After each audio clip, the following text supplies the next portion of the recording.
Monsieur Laurent de Gallet. Merci, Monsieur le Président. Ma question s'adresse à Madame la Ministre de de la Culture. Madame la Ministre, les Français sont très attachés au patrimoine national. Ils le sont encore plus à leur patrimoine local. Et dans bon nombre de villes et de villages, les maires, les élus se démènent pour entretenir et restaurer ce patrimoine. Ils peuvent, dans ce cadre-là, compter sur l'appui et le soutien logistique, mais également financier de la Fondation du patrimoine. Or, vous le savez, une grande partie du budget de la Fondation du patrimoine dépend de la quote-part que reverse l'État sur les successions en déshérence, 50% en l'occurrence. Ce montant diminuant d'année en année, il fragilise le budget de la Fondation et remet en cause son accompagnement auprès des collectivités territoriales.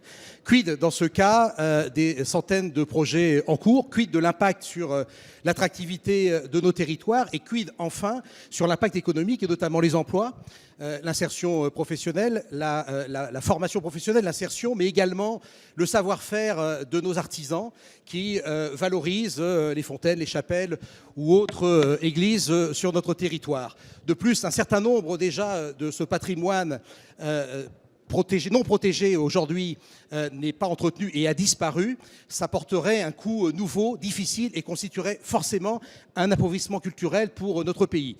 Madame la Ministre, vous êtes la seule à pouvoir débloquer cette situation et intervenir auprès de vos collègues de Bercy pour faire en sorte que cette quote-part passe de 50 à 80%. Pourquoi pas que la totalité de ces successions déshérents soit reversée à la Fondation du patrimoine. Vous venez, Madame la Ministre, d'entrer dans un gouvernement qui peine au fond à nous donner un peu d'espoir dans l'avenir. Donnez-lui au moins l'occasion de montrer qu'il s'intéresse à son histoire. Je vous remercie. Merci. La parole est à Madame Audrey Azoulay, ministre de la Culture et de la Communication. Merci, Monsieur le Président. Monsieur le député, vous l'avez dit, la France dispose d'un patrimoine culturel exceptionnel. C'est une chance pour notre pays. C'est un facteur de cohésion sociale quand les habitants se retrouvent dans un projet de restauration et de valorisation. J'ai eu la chance, quelques jours après ma prise de fonction, de me rendre compte avec le président Bloch à Figeac, où la ville a mené un tel projet. C'est une chance aussi de développement économique quand les entreprises, les artisans s'attellent à cette restauration. Et c'est aussi un facteur d'attractivité du territoire. Sur la question précise que vous me posez, d'abord, je tiens à préciser que le gouvernement, depuis 2012, a maintenu, dans le contexte que vous connaissez, ses crédits en faveur des monuments historiques, soutenant les travaux de restauration et la commande publique en la matière. Mais l'État s'appuie, vous l'avez dit aussi, pour le patrimoine non protégé, sur des opérateurs tels que la Fondation du patrimoine. La Fondation du patrimoine s'attache à cette mission précisément. Elle perçoit 50% du produit des successions en déshérence. Une partie des fonds est également utilisée pour le fonctionnement de la Fondation et de ses délégations. Et ce produit, cette quote-part, représentait 30% des recettes totales de la Fondation en 2014.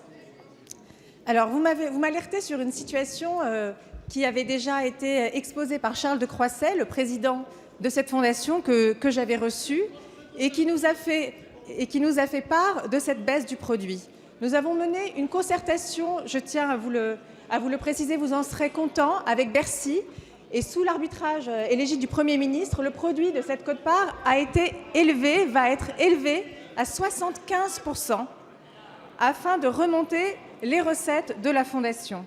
Il y a même un minimum annuel qui va être fixé. Donc nous aurons en 2016 des recettes de 6,5 millions, soit un gain de plus de 2 millions d'euros par rapport à ce qui se serait passé sans réforme.